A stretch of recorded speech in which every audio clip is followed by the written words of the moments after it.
cuento que fomentar el hábito de la lectura en los niños se traduce en beneficios a la hora de estudiar para también adquirir conocimientos. Y si usted está buscando literatura muy específica para ellos, recuerde que aún puede acudir al remate de libros en el Auditorio Nacional. Recuerde que concluye hoy.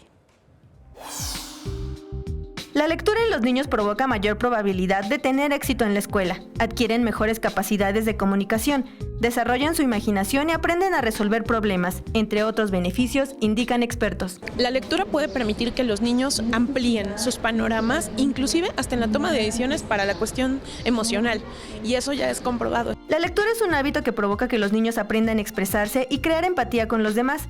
Es por eso la importancia de fomentar la lectura en ellos. Motiva mucho más la imaginación de los niños, eso es muy importante, porque eso también les permite la solución de problemas en una edad adolescente y adulta.